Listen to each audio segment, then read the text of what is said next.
Na Grécia Antiga, havia nomes que causavam silêncio. Édipo era um deles. Não por glória, mas por horror. Diziam que ele matou o pai, sem saber quem era. Dormiu com a mãe, sem saber o que fazia. E ao descobrir tudo, arrancou os próprios olhos. Mas antes da vergonha, antes do incesto, antes da ruína, Édipo era só um bebê, deixado para morrer no alto de uma montanha, os calcanhares perfurados, o destino escrito a sangue. Cresceu longe da verdade, fugiu do futuro, e ao tentar escapar da profecia, correu direto para os braços dela. Essa não é só uma tragédia, é um aviso sobre os perigos de querer saber demais. E esta é a história que os deuses preferiam esquecer. Tudo começa com um crime, que não será pago por quem o cometeu. Laio, rei de Tebas, carrega uma maldição, não apenas por desafiar os deuses, mas por violar um menino, Crísipo, um hóspede, um filho, um inocente. A terra sente, os deuses não esquecem. O oráculo fala: se Laio tiver um filho, este o matará e tomará sua esposa. A resposta deveria ser o silêncio, a castidade, mas o desejo é sempre mais alto que o medo. Jocasta engravida, e quando o bebê nasce, Laio não vê um filho, vê uma sentença. Com as próprias mãos perfura os calcanhares do recém-nascido, amarra-lhe os pés e o entrega a um servo. Deixa-o nas montanhas, que morra no frio, ou com a fome, ou sob os olhos dos corvos. Mas os deuses não querem que ele morra. Eles querem que ele cumpra. Um pastor encontra o bebê, sangrando, chorando, frágil como uma profecia esquecida. Com pena, ou pressentimento, o entrega ao rei de Corinto, Políbio, que o acolhe como se fosse seu. Dão-lhe um nome, Édipo, o pé inchado. A cicatriz do destino já está em seu corpo. Ele cresce como príncipe, amado, respeitado. Mas algo sempre o inquieta. Há vozes sussurrando, dizendo que ele não pertence ali. Um dia ele vai a Delfos, perguntar quem é. O oráculo não responde, só sentencia: tu matarás teu pai, tu te deitarás com tua mãe. A alma dele se parte. Com horror, foge de Corinto. Acredita que escapará da maldição, mas ao fugir do próprio reflexo, corre direto para o espelho. Na estrada, um velho e seus guardas o impedem de passar. Orgulho contra orgulho, violência contra destino. Édipo os mata. Não sabe que o velho era Laio, seu pai. O primeiro ato está cumprido, e ele ainda acredita ser livre. Tebas o acolhe como herói. A cidade estava sob a maldição da esfinge, uma fera com corpo de leão, asas de águia e uma charada nos lábios. Qual criatura anda com 4 pés pela manhã, 2 ao meio-dia e 3 à noite? Édipo responde: o homem. A esfinge se lança ao abismo. Tebas se ajoelha a seus pés. Como recompensa, ele recebe a coroa e a mão da rainha viúva, Jocasta. Sem saber, entra no leito que o gerou. Os anos passam. Eles têm filhos. Filhos que são seus irmãos, pais de si mesmos. Mas a maldição não dorme. Uma nova praga devasta Tebas. As colheitas morrem. Os úteros secam.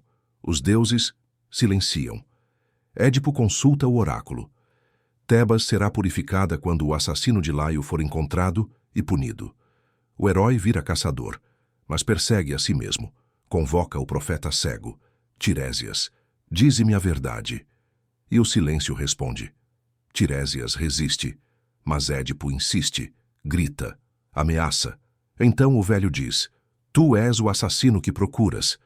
Édipo treme, ri, acusa, crê em conspiração. Vê em Creonte, irmão de Jocasta, um traidor. Mas Jocasta tenta acalmar. Não temas os oráculos, ela diz. Laio também recebeu profecia, que morreria pelas mãos do filho, mas foi morto por bandidos, numa encruzilhada. Encruzilhada. Édipo paralisa, seu sangue sussurra. Descreva o homem. Ela descreve. Era o velho da estrada. Era Laio. A verdade começa a emergir, lenta e cortante. Édipo manda chamar o velho pastor, o mesmo que o salvara bebê. o mesmo que presenciara a morte de Laio. Enquanto espera uma nova notícia, Políbio morreu, pai de Édipo, ou não. Alívio, por um instante. Mas logo a revelação. Ele não era teu pai. Foste encontrado, com os pés perfurados, filho de Laio, filho de Jocasta. O sangue gela, o tempo para, a verdade chegou. No palácio Jocasta ouve, liga os pontos, vê o abismo, corre, amarra, se enforca. Édipo entra, vê o corpo pendurado, a mulher que amou, a mãe que o pariu, arranca os broches dourados, crava nos próprios olhos, fura a visão, liberta a consciência. Agora sim, ele diz, vejo tudo. Sai à praça sangrando, sem trono, sem mãe, sem olhos, sem perdão. Expulsem-me, sou maldição em forma de homem. E o povo assiste, não por ódio, mas por horror. O rei caiu, e a queda não fez barulho, fez silêncio. O sol nasce sobre Tebas, mas Édipo não o vê. Arrancado do trono, do lar, da visão, ele caminha. Um rei sem coroa, um homem sem rosto, um mito ainda sangrando. Ao seu lado, Antígona, sua filha, sua irmã, seu guia. Ela segura sua mão, conduz o cego entre caminhos de poeira.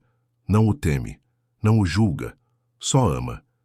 Eles vagam por cidades que fecham as portas, por povos que temem o cheiro da tragédia.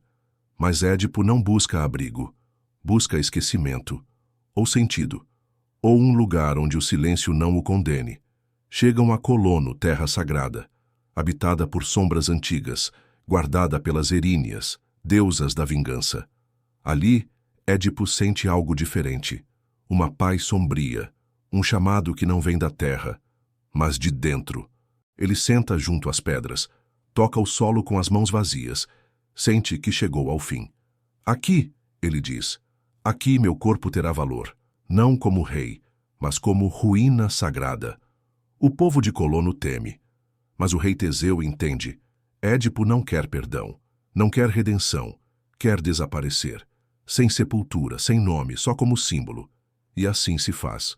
Um dia, sem aviso, ele se levanta, pede que apenas Teseu o acompanhe. Entra numa caverna. Ninguém jamais vê seu corpo.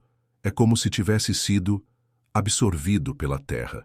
Não há túmulo, não há ossos. Só o mito, só a memória, só o eco. Édipo transcende. Não como herói, não como vilão, mas como a pergunta que ninguém quer responder. Quem somos, quando tudo o que sabemos sobre nós é mentira? Édipo não foi punido por cometer um crime.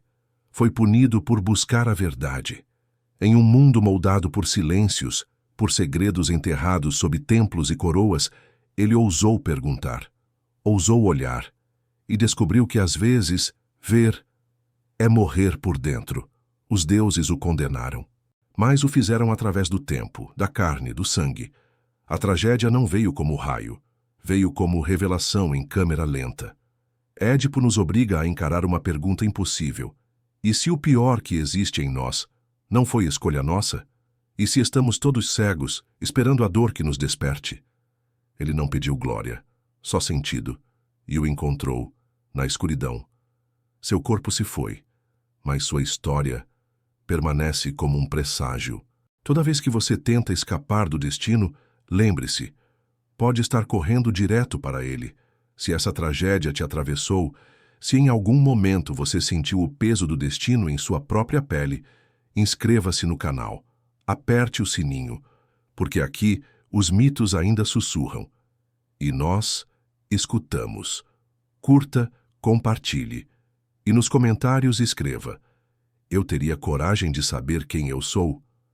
Até o próximo mergulho mitológico, aqui, no Mitoverso.